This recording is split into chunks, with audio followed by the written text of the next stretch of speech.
Magandang umaga po sa inyong lahat. Ito po ay pagpapatuloy ng napag-aralan natin nung nakaraan, 2 Timothy chapter 3, verses 6 to 17. So parang ano po siya, no? Exposition.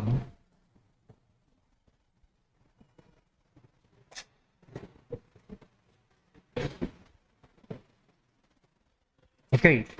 Ang objective po nung pag-aaralan natin is to continually know the importance of a balanced spiritual feeding.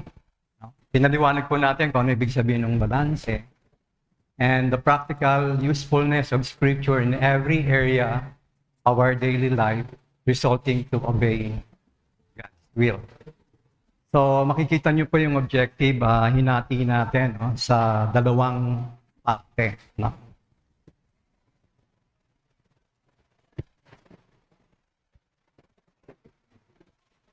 Ayaw.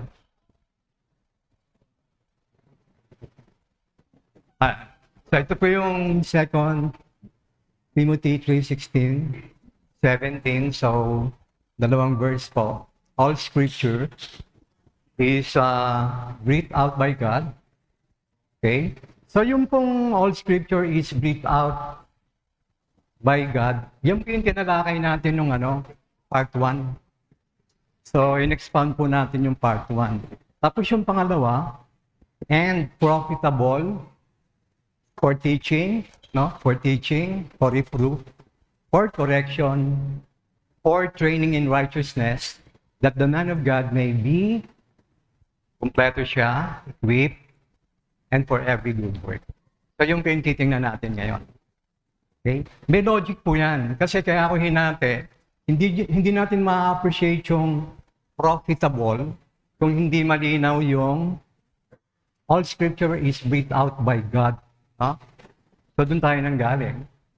Ito po yung yung overview outline natin. Breathed out by God. Okay, yung una po existence, yung pangalawa inspiration, number 3 all scripture.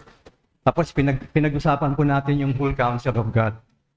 So ang pag-uusapan po natin is teaching, correction, training, tsaka good works. Okay, pagpasensya nyo na po, Madet, hindi naka-adjust, pero summarize natin. So, ang binigyan natin ng emphasis before, napakahirap maniwala sa salita ng Diyos kung unang punto, kung hindi ka naniniwala na may Diyos. So, yun po yung ibig sabihin ng existence. Hindi magiging problema sa iyo na paniwala mo ang salita ng Diyos kung naniniwala tayo na may Diyos. Pangalawa, nakita po natin yung inspiration, kasi yung inspiration, ibig sabihin nun, reliable, may authority, mapapagkatiwalaan, yung salita ng Diyos. Tapos nakita po natin yung all scripture. Ito medyo humaba. Yung all scripture, binigyan lang po natin ng katumbas na pangalan. Ang tawag po niya, whole counsel of God. So, yung buong kalooban na nireveal ng Diyos from Genesis to Revelation, ang term na ginamit natin is whole counsel of God. At yung po yung naging batayan ng pagpapakain sa atin, yung spiritual feeding. Tapos nakita po natin na maraming klaseng kalagayan kung overfed ka ba. No? Ibig sabihin ng overfed, ang alam mo lang puro doctrine, pero hindi mo pinapractice, hindi mo siya ina-apply. Pangalawa, baka underfed. Ibig sabihin spiritually malnourished ka. Okay? Tapos meron tayong tinatawag na unbalanced na feeding. Tapos din po natin yung supply chain, kung saan nagsisimula yung impormasyon na nakukuha natin sa salita ng Diyos. So, pag sinabi mo supply chain, nagsimula sa Word of God, pero marami ang pagitan nun na bago pumunta sa iyo, ang nakapagitan doon sa supply chain, pwedeng pastor, pwedeng church, seminary, pwedeng mga libro. No? So, ang point natin doon, kung tayo kakain ng salita ng Diyos, diretso tayo dun sa mismong salita ng Diyos. Okay? Yun po yung pinaka-importante. Kasi yung iba nagre-rely na lang sa supplementary food. No? Mga books, YouTube.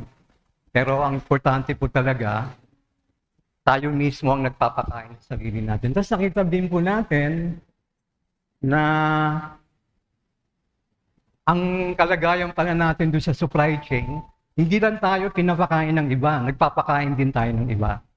Yung po yung ibig sabihin nun, fed by others and feeding others. Okay? Siyempre, kung ano yung nabasa mo, i-share mo kagaya ng ginagawa ko ngayon. No? Tapos nakita din po natin yung mindset.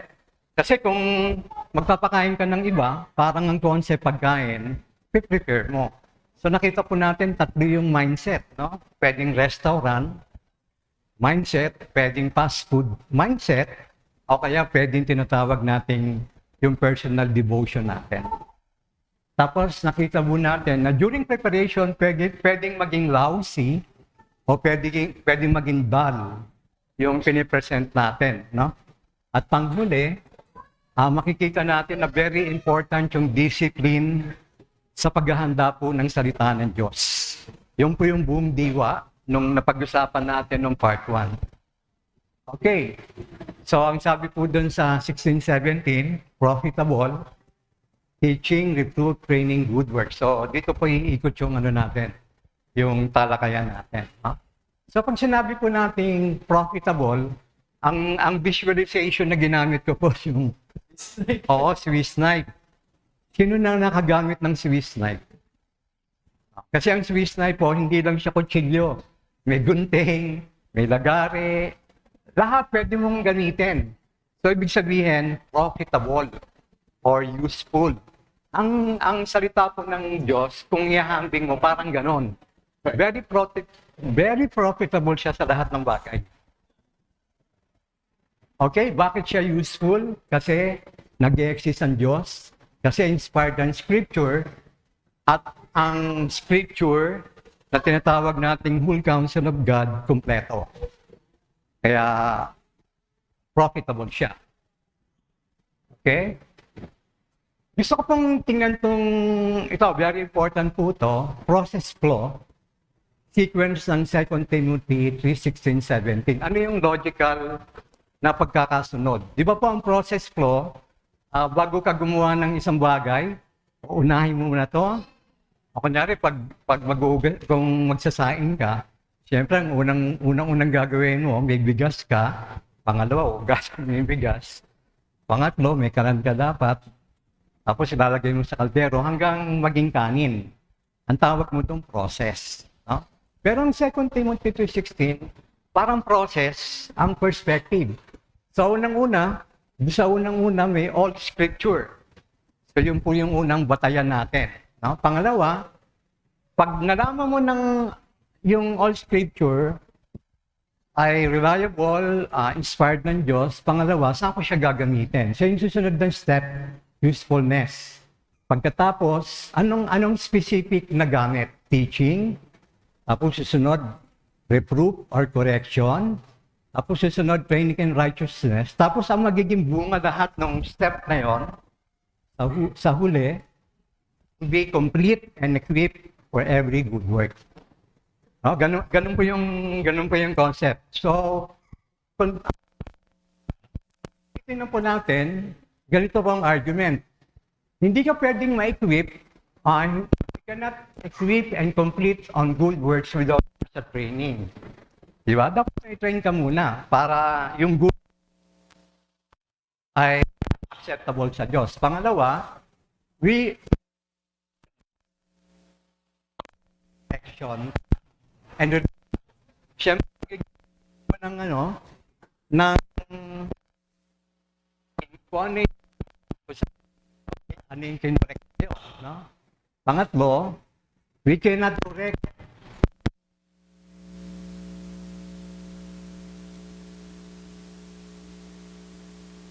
magko-correct o magti-teach kung hindi mo alam kung anong basis, no? Ang basis mo scripture, kaya ka nakakapag-correct. Okay? Tapos panghuli, we cannot teach, hindi ka pwede magturo without first the basis or source of what to be taught is reliable in authority. Tapos yung pagbabatayan nyo para magkaroon ka ng correction, dapat tama. Reliable siya. Okay? Kung ano po yung Yan yung ano, yan yung logic. Hindi pwedeng mauna yung isa kapag wala yung isa. So, kung titingnan po natin siya, integrated, no? Kabit-kabit, interdependent, okay? Hindi ka pwedeng magkaroon ng good works na ginagawa na walang training. Hindi ka pwedeng magkaroon ng training pag walang correction.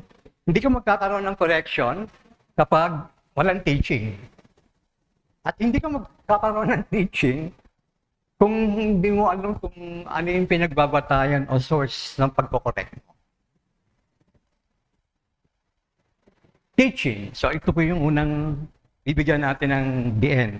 Pag sinabi ko pong teaching, hindi po natin pag-uusapan dito yung paano magturo, anong paraan ng pagtuturo, no? Hindi po natin kasi ang anong kong expert doon si Teacher Rock, saka si Aris. Sila po yung may expert doon. So ang titingnan po natin na teaching, yung buong perspective, no?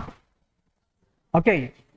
Ang unang-una pong tingnan natin ano ibig sabihin ng teaching sa yung Greek word. So, nag-research po ako, didasko. Ang ibig sabihin to hold discourse with others to instruct, okay? To impart instruction, to instill doctrine, or to explain or expound a thing. Pag tininan niyo po yung definition, dalawa yan. Dalawang involved yan, yung nagtuturo at yung tinuturuan. Hindi pwedeng gamitin yung kahulugan na yan na wala yung tinuturuan, yung nagtuturo lang. Kasi kanino mo i-impart, kanino mo ituturo. Okay? So what to teach? Ako po, hindi ko alam kung anong recommended ni PJ, pero itong book ni Louis Berkhoff, Summary ng Christian Doctrines, diyan nyo po makikita lahat yung iba-ibang klase ng teaching regarding sa buong sistema ng from Genesis to Revelation. Okay, teaching is a byproduct. O, di ba po, pag sinabi natin byproduct, ano ang byproduct ng buko? Yung buko. Pwedeng gawin siyang bahay, pwede siyang buko juice. Pag sinabi mong byproduct, yung isang materials, pwede mo siyang pwede kang mag-produce ng maraming bagay. Okay? Pag sinabi po natin teaching is a byproduct, ganito po ang ibig ko sabihin. Unang-una, nagsisimula muna doon sa tinatawag na pangangailangan. Okay? May pangangailangan tayo. Wag nyo nang alamin kung anong klaseng pangangailangan. Pangalawa, meron po tayong karanasan dun sa pangangailangan na yon. So yung karanasan at saka pangangailangan magkaugnay. Pangatlo, ito pong karanasan na to, iniintindi natin, kinokolate, pinapag-aralan, hanggang maging ang tawag sa kanya information. Pag tumagal, lahat yung karanasan na yon, nagiging siyang knowledge.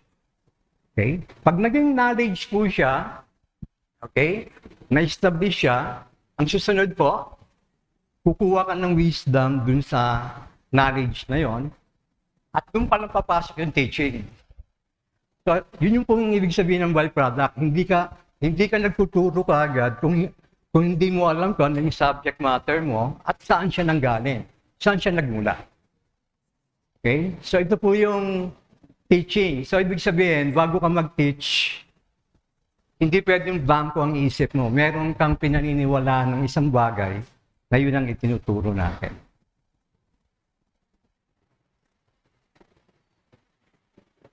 Okay, teaching is a byproduct of beliefs and knowledge.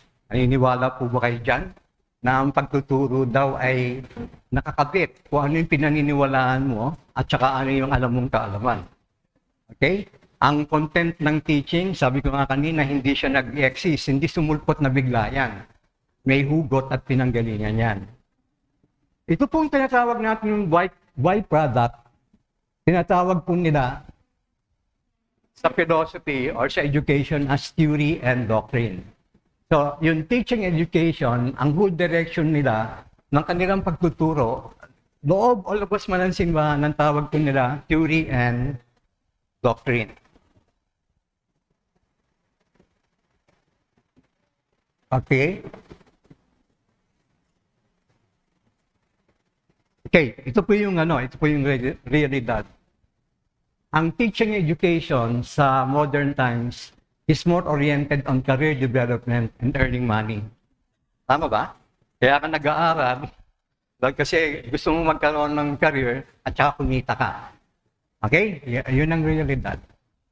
The idea of theory associated with evidence is that get a career or adopt a belief that works effectively as the main mantra.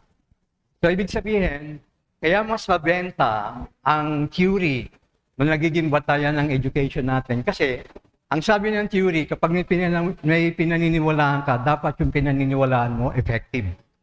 So, pag hindi siya effective, wag mo paniwalaan yon. So, ganun yung mindset, no? Hindi, kaya ko lang siya dinadala sa ganitong background para makita natin yung contrast kung bakit very powerful ang salita ng Diyos. Okay? Kaya, malinaw doon, gusto mo tumingin. Oo nga, mas malinaw dito. Oo. Oo nga. Bakit malabo doon? No? Okay. Salamat po, Pastor. Okay, ito po yung difference ng theory at doctrine. The main difference between a theory and a doctrine is that a theory is a conclusion based on evidence, while a doctrine is a set of principles that are widely followed. So lahat po ng pinapag-aralan natin, lahat ng kinukuha natin informasyon, pwede mo siyang i-categorize na doctrine, theory. Okay? Ano pa ang pagkakaiba ng theory and doctrines kapag nasa secular ka? Sa secular po, naniniwala sila sa theory. Theory do not pass doctrine simply because most secular teachers or influencers do not believe in the existence of God. Sa Christianity po, ang paniniwala po natin is doctrine and theory has its hierarchy, a place for basis of teaching. However, mas reliable po sa scripture ang doctrine kasi lalo-lalo na in approach to truth and meaning. Kasi ang nagiging batayan po natin sa doktrina, ang Diyos. Siya po yung pinanggagalingan natin ng kaalaman. Kaya mas reliable siya compared sa secular. Okay? Ito po yung paghahambing. Kaya ko po siya ginaganyan para maintindihan po natin ano ang importance ng salita ng Diyos. Unang-una, kapag theory, na madalas na nakikita natin, nire-revise po yung theory kapag may bagong evidence. So, ibig sabihin yan, kung graduate ka ng engineering noong 1980, yung dati mong alam, obsolete na yun. Yun ang ibig sabihin nun. Revise ka ng revise, nagbabago yung kaalaman mo, hindi siya fixed, no? Yun yung philosophy ng theory sa teaching, no? Karamihan po dito nanggaling sa tao. Hindi po lahat ng theory reliable kasi nagko-conflict sa authority. Pwedeng i-falsify at saka conspiracy. Kapag doctrine po, ang purpose ng Bible, doctrine ng perspective. Ang ibig sabihin po niyan, eternal. Hindi mo siya pwedeng i-revise. Hindi mo siya pwedeng baguhin. Kasi kaya ka lang naman nagre-revise at nagbabago kasi hindi ka sigurado na yung ginawa mo tama o mali. Ang Diyos hindi niya kailangan yun eh. Omniscient siya, saka all-knowing. Kaya walang revision. Gets niyo? Pangalawa, origin from God. Pangalawa, consistent. No? From Genesis to Revelation, lahat ng kaalaman na makukuha mo dyan, hindi nagko-contradict. No? Actually, nag-blend. No? Reliable in integrity, self-correcting. Yun po yung pagkakaiba. Okay. Ito po ang problema. May nagsabi na, ito po yung mindset sa panahon natin. Sabi, when I was young, I was taught right from wrong. Okay? These days, all I see are people trying to convince others wrong is right. Okay, yung mali, naging tama at yung tama naging mali. So ang sabi po na Isaiah, who to those who call evil, good and good evil, who put darkness for light and light for darkness, who put bitter for sweet and sweet for bitter. Yun ang dahilan kung bakit importante po ang teaching. Ang teaching. Ayaw. Okay, sabi po sa Ephesians 4:11-12, may apostle, may prophets, may evangelists, shepherds, labag yung teachers. Lahat ng gamit nila is what? To equip yung mga saints tsaka for building up the body of Christ. Kaya lang, ang problema po may false teacher.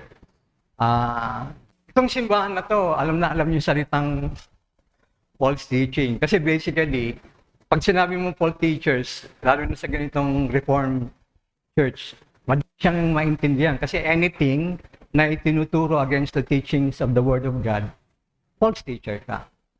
Di ba? Pero, ang false teachers po are not only confined to Christian institutions such as church and seminary. Ang pamamaraan po ng false teachers, una, shrewd. Pag sinabi niyong shrewd, medyo bagulang. No? Systematic din. No? Uncanny, evil, camouflage. Di ba yung camouflage ginagamit sa military para hindi ka makita, no? Ganun sila nagtatago, no? Hindi mo nalalaman, ay, ano pala to? False teacher. Okay? At total future, apektado yun po, is a way of life not only confined to philosophies, teaching, and covers many areas of life and institution.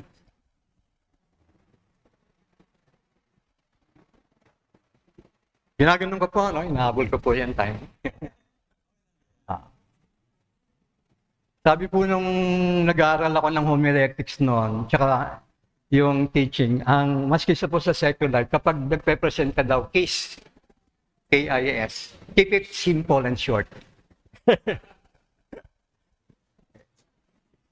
Okay, teaching and education issues.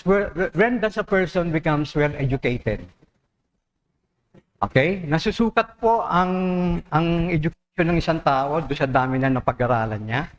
Pangalawa, ang basic education, ang intindi ko, marunong kang bumasa, marunong kang magsulat, at marunong kang magsalita or mag-communicate. Okay? Pwedeng ang ibig sabihin yan, may bachelor degree ka, nag-master ka, PhD ka. Pero ang problema, yung una pong mga bagay na nabanggit natin, maski ang tao, educated sa ganong sense, meron siyang tinatawag na credibility, integrity, and corruption issues. Gaya na sa government and other institution. No? Yung mga nakapwesto doon, marurunong yun, maraming alam, well-educated. So, educated academically but not morally. Okay? Nakukuha po lang natin yung education na morally sa Bible.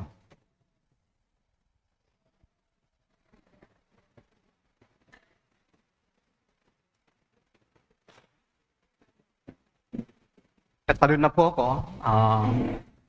Kasi teaching pa lang ako eh. Okay, gusto ko lang pong i-share tong article ni D.A. Carson. Isa po siyang theologian, pero sinimplify ko po yung findings niya na nakita niya tungkol sa teaching, teacher-student, curriculum. Ito po yung findings niya. Ang sabi niya, ang lahat ng biblical narrative tungkol sa pagtuturo na nakita niya sa Bible, malayong-malayo dun sa present setting natin kung paano tayo nag-aaral. No? Kasi nung araw ko, walang curriculum eh. Wala silang yung under ng ginagawa natin ngayon. Lahat informal, sabi ni D.A. Carson. Even daw yung pag-share ng gospel, sabi ni D.A. Carson, is a formal education. Yung paano ka mag-share. Kasi nag-aaral ka nun eh. May involved na training eh, bago ka makapag-share.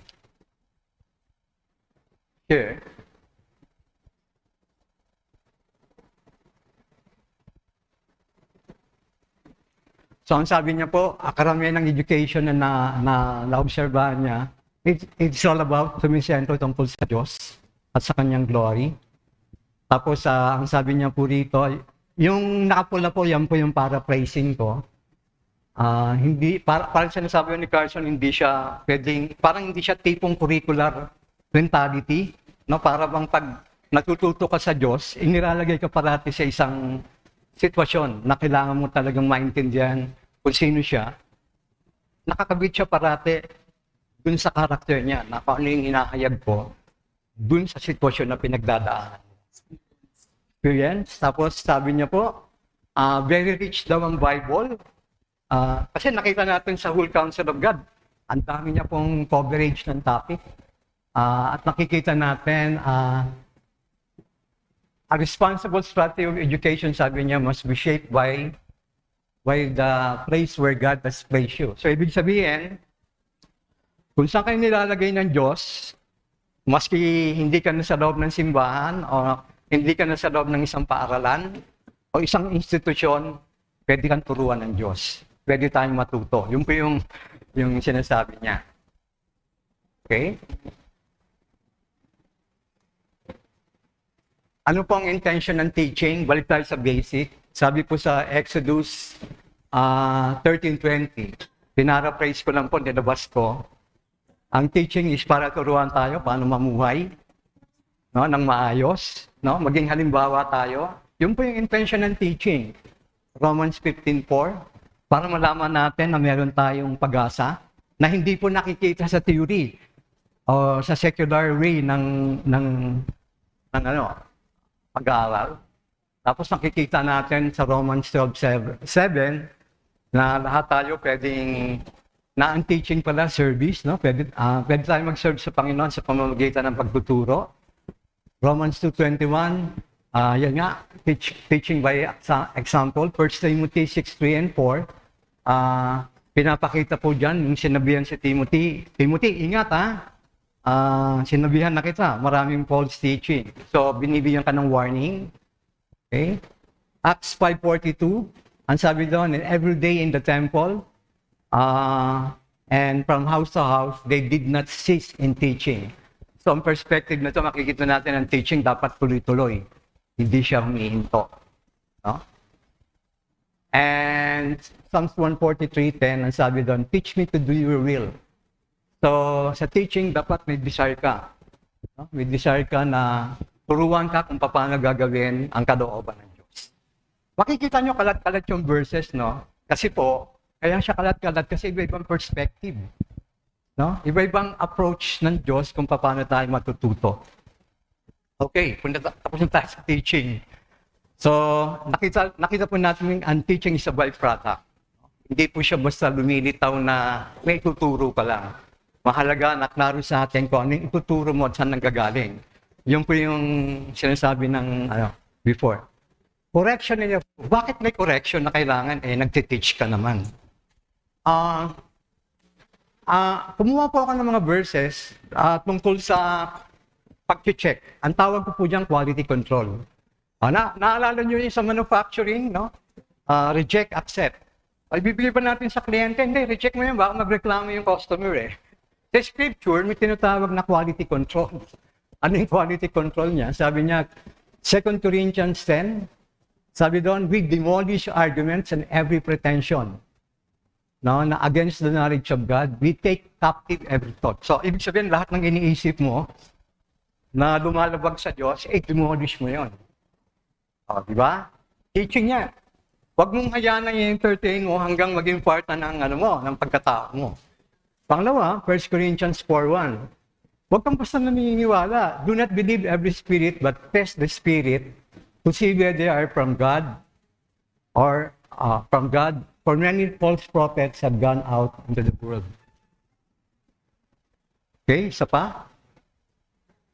Acts 17:11-12. Yan yung Berean mindset. Na maski ako ngayon nagsasalita o si pastor nagpipreach.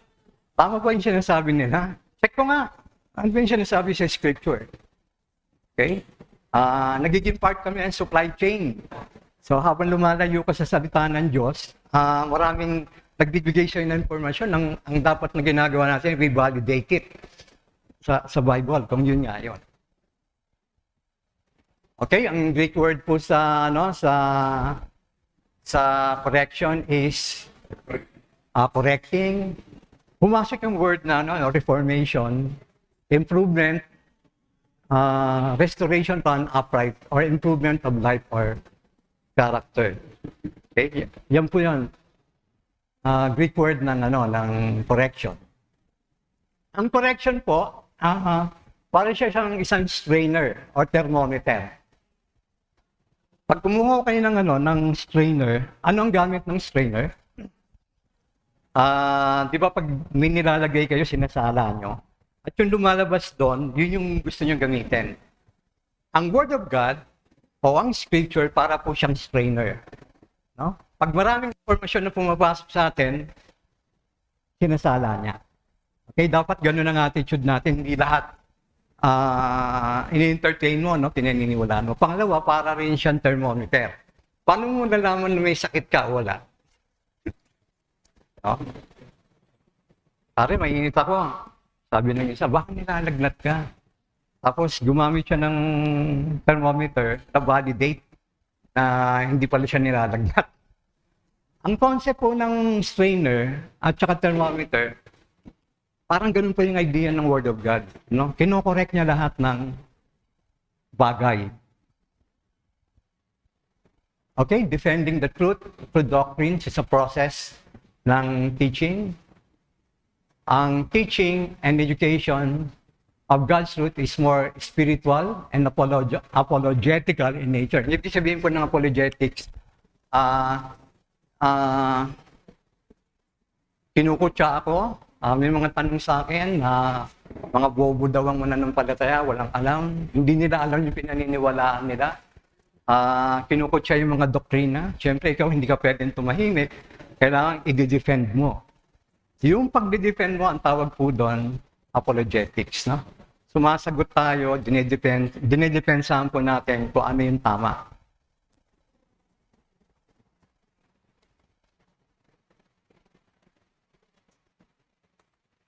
Okay, ano po ang difference ng reproof at saka correction? Kasi binanggit po yan, no? Ang reproof involves highlighting out someone's error or wrongdoing. Actually, it's a statement. Correction entails encouraging someone to change their action or conduct. Yung po yung difference ng correction at saka reproof. Okay, tingnan po natin yung correction sa perspective ng teaching ng Bible. Sabi dito, Proverbs 10:17, pag walang correction na nangyari, hindi lang ikaw yung nawawala sa Panginoon, nakakahawa ka pa ng iba. No? Nakakadamay ka pa ng iba. Habakkuk 1:12, ang purpose po ng correction, doon sa karanasan ng propetang Habakkuk, nung nagkaroon po ng judgment ng Diyos, gumamit siya ng isang kingdom para i-conquer.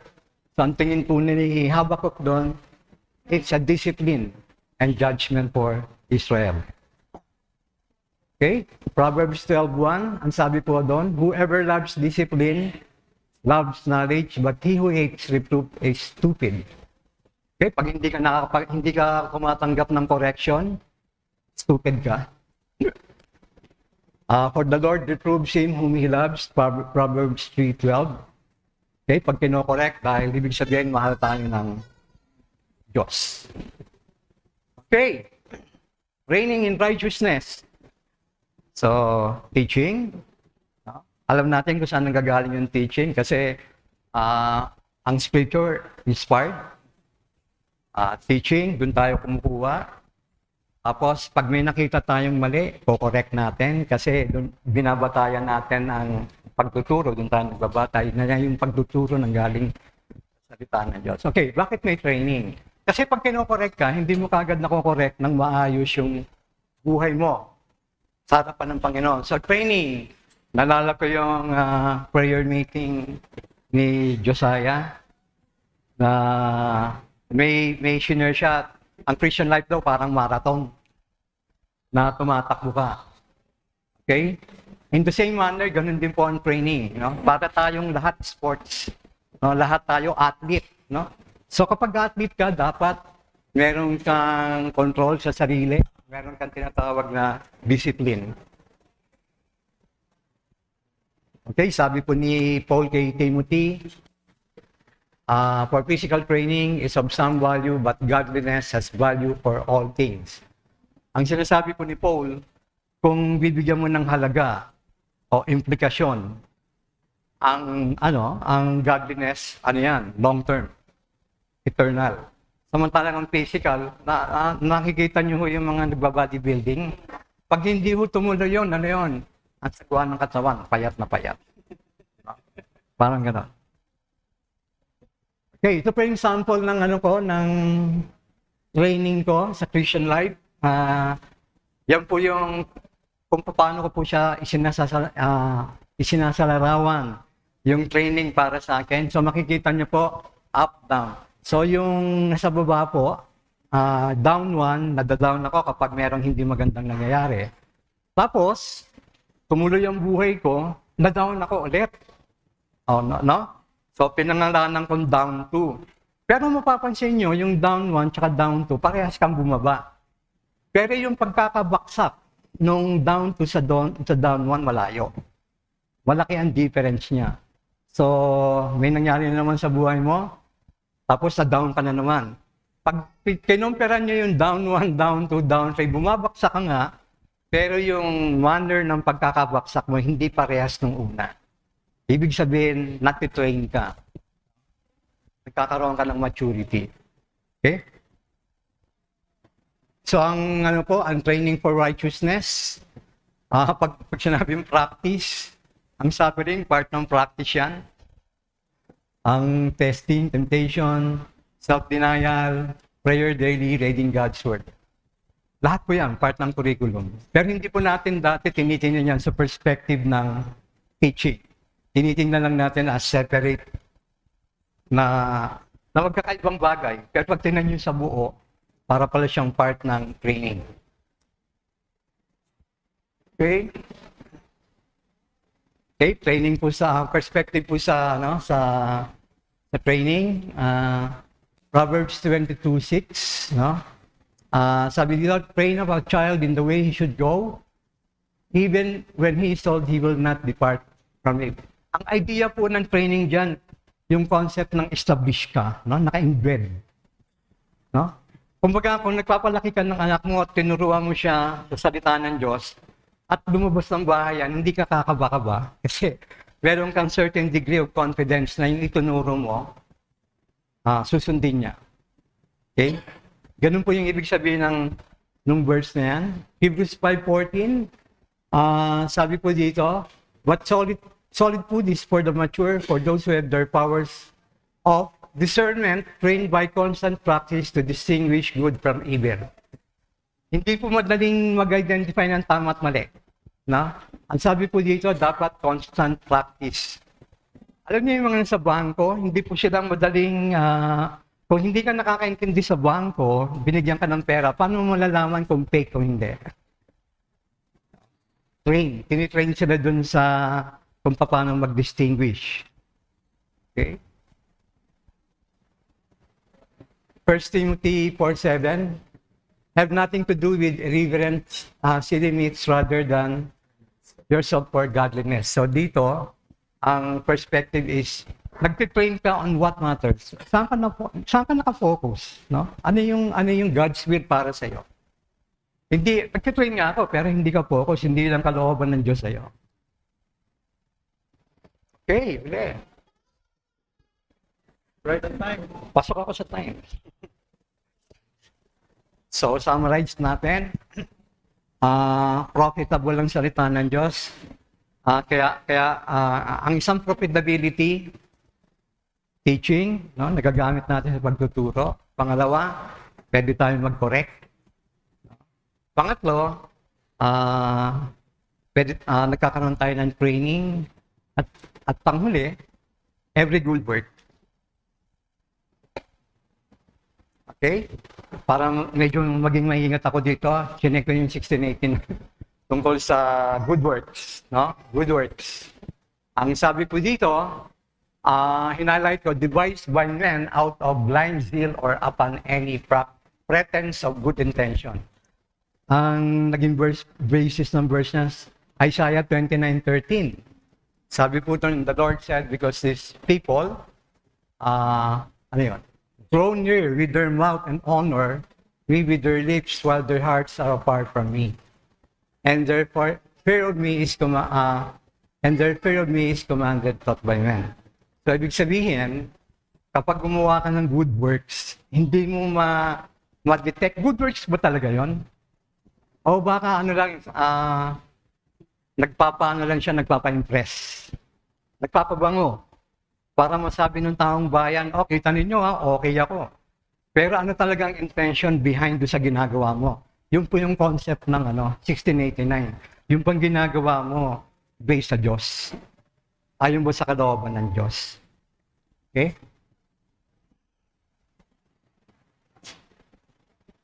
Okay, good work. Kikita nyo, no? Good work. Visualization ko ng good work.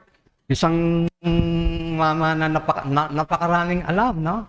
Pero yung kaalaman niya, hindi niya magamit. Wala siyang action. So sabi po ni Aristotle, the purpose of knowledge is action, not knowledge. Ganun din naman po ang sinasabi ni James. So also, faith by itself, if it does not have work, is dead. Okay? Ano po yung mga perspective ng teaching ng Bible regarding good work? Okay, sabi po sa 1 Timothy 5:10, having a reputation for good works, sabi niya, actually, Eunice, ba ito yung auntie ni Timothy? If she has brought up children, he has shown hospitality, no? Has washed the feet of the saints, has cared for the afflicted, and has devoted herself to every good work. So, ang teaching po dan, dapat tayo, ang part ng training natin, maging matulungin tayo, gumagawa po tayo ng good works. Sabi sa Colossians 1:10, bearing fruit in every good work and increasing in the knowledge of God. Balanse, no? Sabi ng Colossians. Yung kaalaman mo sa Diyos, na ito-translate mo dun sa good works. Okay, Matthew 5:16, ang sinasabi po dyan, dapat yung good works natin, nag-glorify God. Ay through sa 3:8, sabi po doon, careful to devote on good works. Ano po yung innovative good works? Naalala ko yung kapag nagko-consult po ako sa mga training ng mga BPO, o yung mga software company, computer company, ang salitang madalas buzzword, ang buzzword nila, innovative. Hindi ko yung innovang hindi ko yun. Ang ibig sabihin ng innovative, basically, you try to improve, always improve, no? Kasi ang technology kasi, naiiwan ka kapag hindi ka nag-i-innovate, hindi ka nag-i-improve. Pero pagdating po ng Christian life, ano yung katumbas ng innovative? Sabi po sa Romans 1, they were filled with all manner of unrighteousness, evil, covetousness, malice, full of envy, murder, strife, deceit, maliciousness, they are gossips. So, hinighlight ko yung inventors of evil. Pero yung evil pala, ini-invento pala yan. No? By nature, makasalanan ka na. Ang problema, nagpo-produce ka pa ng iba-ibang version ng kasamaan. You try to innovate it. Pero kung titingnan po natin, sa Bible, hindi dapat ganun ang perspective natin. Ang perspective natin, we have to be creative ways of doing good works. No? Innovative ways of improving good works to glorify God. And intentional ways of influencing how good works work.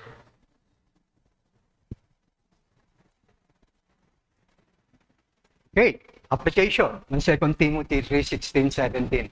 Alam niyo pa yung mga dinidiscuss ko po dito kasi, actually yung teaching, pwedeng isang isang workshop yan, pag-usapan.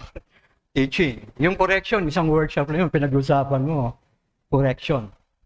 Pero dito po ang ginawa natin, we try to integrate it, yung various perspective na nanggaling sa 2 Timothy 16-17. So, paano natin siya i-apply? Okay, review muna natin. So, nakita natin na bago ka makapag-teach, dapat yung batayan ng itinuturo mo, salita ng Diyos, reliable ang Bible. Then, kapag nakapag-teach ka, ang susunod na gagawin, you correct. Kasi may batayan ka, reproof, no? Kasi alam mo kung ano yung tinuturo. Ibig sabihin, hindi mo kayang mag-correct kapag may problema ka sa teaching. Tama po ba? Kapag malabo yung teaching, ang hirap mag-correct. Okay? Pagkatapos ng correct, tapos meron kang training. Hindi ka magkakaroon ng maayos na training kapag yung correction hindi mo tinatanggap. Hindi mo siya inaamin. Tama? So, dapat yung attitude natin sa correction, tanggapin natin. Bakit ka tinitrain? Tinitrain ka kasi para maging complete and equipped for every good work. So, pag tinignan nyo yung dulo, good work, simula dun sa scripture, no? Magkaugnay po sila. No? Marami siyang dinadaanan na proseso. Teaching, correction, training, tsaka good work.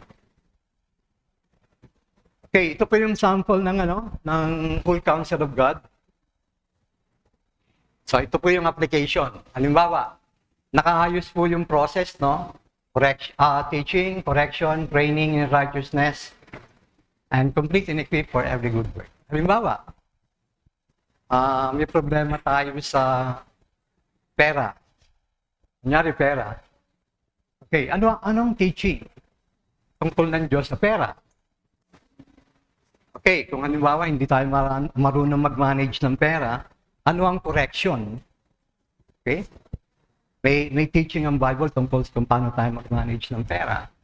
Okay? Training. Anong klaseng training na yung nakita ko sa correction para maging maayos yung pagmamanage ko ng pera? Siguro pwedeng budgeting, planning, tapos yun ang training at ano yung result na magiging good work. O siguro ang good work mo doon, kung marunong ka na mag-manage, nai-improve ang tithes mo, no? Nakakatulong ka sa ibang gawain ng simbahan kasi yun yung naging bunga. Ganun po ang application. So, anumang issue sa buhay natin, pag ginamit nyo po yung 2 Timothy 3:16 and 17, sundan nyo lang po yung pattern na yun. Ano ang katuruan? Teaching. Ano ang correction? Ano ang required na training? At ano yung magiging resulta nun sa good work?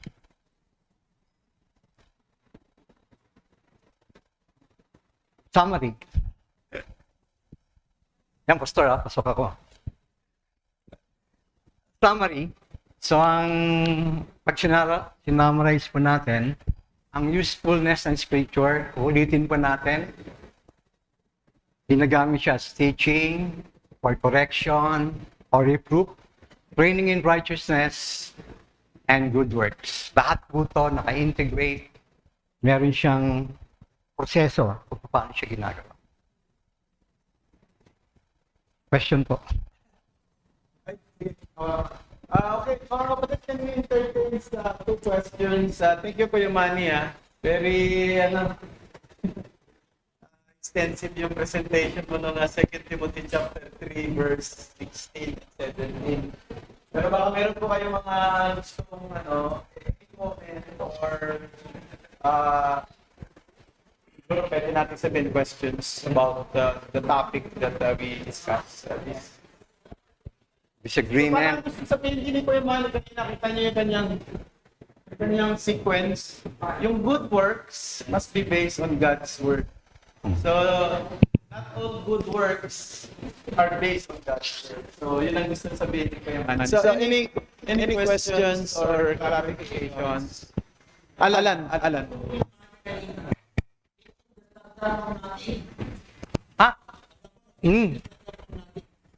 Pwede mo natin ipagkaya kung sa mga kasi is nagagawin mo rin din. Ito everything comes out of nothing. Sabi po ng atheism. So, paano po natin gagamitin yung natutunan natin that teaching does not come from nothing, yet the atheists believe nothing produces everything. So, kasi may kilala po kasi ako mga atheist eh. Ayoko po silang banggain sa philosophical na bangga kasi tatalo talaga kayo. Pero paano po natin gagamitin ngayon yung napag-aralan natin na teaching doesn't come from nothing? Para po ano sila na atheism is wrong. Okay. Yung unang-una, sasagutin ko siya sa dalawang paraan. Unang-una po ang context ng statement ko kanina. Walang teaching na biglang sumulpot na lang. Lahat po yan may pinanggagalingan, may hugot kung bakit siya itinuturo. Okay? Loob man ng eskwelahan, labas ng seminaryo, labas ng simbahan. Lahat ng nakikita nating teaching, may pinanggalingan yan. Meron silang intensyon. Yun po yung unang kahulugan ko ron. Pero yung sa atheist, kayo pastor, gusto nyo Okay. Kasi ang mag-apologetics tayo ng konti. Pwede mong ulitin para maintindihan ko lang. Kasi baka pag hindi ko naintindihan, malayo yung good ko. No? Tapos sasabihin mo, hindi po yun ang tanong ko. Tanong kasi doon, kasi ang bottom line po ng ating teaching, when we teach about holiness, kasi meron tayong pinagbabasa yung Biblia. We teach about morality, we have the Bible. Ang atheists po kasi, they believe in certain things, pero pag hinugot yung pinakadulo nila, pinaka-foundation nila, wala na pinanggagalingan kasi nga, wala naman Jesus prior eh. So how do we use that point? Sinasabi natin na every teaching, may pinanggagalingan, may pinagpapasayan. Okay. Ang atheist, hindi ko lang, kasi nanggagaling, pero maganda kasi malaman natin na gano'n. Unang-una, kung parehas tayo ng pagkakaintindi ng salitang atheist, ang ibig sabihin ko ng atheist, hindi ka naniniwala sa Diyos. Okay, na may Diyos. Pero ang agnostic, gitna siya, pwedeng wala o meron. Okay. Ang atheist po, ang ginagamit kasing salita sa apologetics, yung presupposition, yung pinagbabatayan nila kung saan sila nanggagaling. Very simple lang sa kanila, straightforward. Kasi ang sabi ko kanina, kaya yung iba napakahirap na maniwala sa salita ng Diyos kasi unang-una ang problema nila, existence ng Diyos. Kung naniniwala kang may Diyos, hindi problema na yung Word of God, paniwalaan mo na nanggaling sa Diyos. Ganun ang logic. Pero yung kapag nireject mo ang Diyos, may pinanggagalingan pa rin po. Kasi, maski sabihin mong walang pinanggalingan, may papalit. May papalit siya. Kung naalala niyo yung salitang relativism, ibig sabihin ng relativism, lahat, walang truth na nag-exist. Walang standard, lahat subjective. Yun yung implication. Kapag wala kang standard na sinusundan, o may ipinalit ka sa standard, hindi Diyos ang ipinalit mo, ang mangyayari niyan, sabi nga ni Nietzsche, yung German philosopher, ang sabi ni Nietzsche, lahat ng bagay na makita mo, paniniwalaan mo. Yun yung consequences. Na ang sabi doon sa John kanina, test every spirit. Kasi lahat na lang paniniwalaan mo eh. Oh, tama yun sa'yo, Brad. So, tama. Kasi nga, wala kang standard. Very important po yung concept ng standard kasi hindi, parang yung may kasunod akong driver, no? Nag-drive siya. Oh, ba't mo ko hulihin? Eh, may violation ka eh. Pumapalag yung nahuli. Ibig sabihin, yung hinuli, ang parang sinasabi niya, anong standard mo? Anong batayan mo? Bakit ako sinisita? Sabi ng pulis, oh, ito yung violation mo, section, blah, blah, blah. So, ibig sabihin, kapag wala kang ganong concept ng standard, mahirap ang correct. Lahat na makikita mo, tama. Hindi mo malaman ngayon kung tama o mali. Yun yung consequences ng atheism. Practically, nakikita nyo yan sa social media, pero hindi nyo alam na yun na pala yung consequence, ang hindi nyo alam kung ano yung tawag doon. Kagaya ho ng meron kayong ipopost, tapos magre-response, may mga trolls. Sa dami ng nagsasalita, no? Hindi mo alam, sino ba ang totoo rito? No? Hindi mo laman kung ano yung tamang narrative, ano yung tama o hindi. Salamat, Kuya. Siguro, dagdag ko lang, lahat ng bagay, hindi mo pwedeng sabihin na walang batayan, tama sabi ni Kuya. Pangalawa, lalo na sa mga atheists na nagsasabi na walang Diyos at hindi totoong may umiiral ang Diyos, kahit na napakadami ng ebidensya, actually sa sinasabi lang naman ng Psalms 14:1 no? The fool has said in his heart there is no God, walang Diyos. Bakit? Kasi hangal sila Ang totoo, lahat ng ebidensya magsasabi na merong Diyos. Halimbawa, katulad na lang, ang buhay ay hindi pwedeng maggaling sa non-life. Life must come from life. No? So there is no such thing as life that comes from non-life. So there is no such thing as morality that does not come from nothing. It should come from something. And that something and that life will go back again to God. Siya ang lahat ng pinagmulan. Kung bakit meron tayong idea ng morality, mayroon tayong idea ng buhay, at bakit may buhay ay dahil merong umiiral na buhay bago pa nabuhay at nagkaroon ng buhay dito sa sanlibutan ito. So, siguro doon, bagamat napakadaming anggulo ng pagpapaliwanag ng mga atheists, pero siyempre ako personal na naniniwala na wala naman talagang atheist Sa totoo lang, ayaw lang talaga ng tao ng Diyos. Na, kung tutuusin mo, lahat ng tao naniniwala sa Diyos. Kaya lang, may mga taong ayaw ng Diyos sa buhay nila. Ayaw nilang may nagdidikta, ayaw nila na merong nagtuturo sa kanila, ayaw nilang na may nagpapasunod sa kanila. No? And to the point, dahil ayaw nila yon, sasabihin nila, walang Diyos. Okay, baka meron pa po. Wala na? Sige. Dali lang Kuya. po, sir. I-simplify ko lang ulit, no? Ayoko kasi lahat nung nakukuha natin information dito, siyempre pag uwi, wala akong matandaan. O ano ba yung pinakabuong, in a nutshell, ano yung pinakabuong principle. Ganito lang po yan.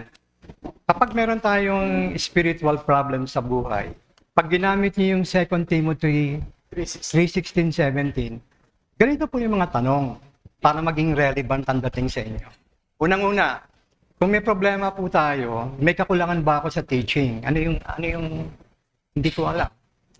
Pangalawa, baka hindi sa teaching ang problema ko. Baka ang problema ko, correction. Ayoko magpa-correct. O pwede namang wala kang problema doon sa teaching, tapos wala kang problema sa correction. Baka ang kulang naman training in righteousness, doon sa party na yon. Okay, wala namang problema doon sa training. Baka ang problema, yung evidence lahat ng nalalaman mo, hindi na ito-translate sa good works. Hindi makita doon sa testimony mo. So yung mga variable na yun, lalaruin niyo yun. Sana ko rito. Ibabalance mo lahat yun. Saan ang problema mo? Nasa teaching pa? Nasa correction pa? Nasa training righteousness pa? Sa good work? Kaya siya nagiging useful sa ganung paraan na, gamit na gamit pala talaga ang salita ng Diyos. Kaya nga, in short, ang gusto mo lang sabihin, Kuya Manny, na ang salita ng Diyos ay may sagot sa iba't ibang usapin na meron tayo sa buhay. Yun lang. Maraming salamat po at magkaroon tayo ng maikli lang na break, no? At pagkatapos we will proceed to our worship service. Men, please go upstairs.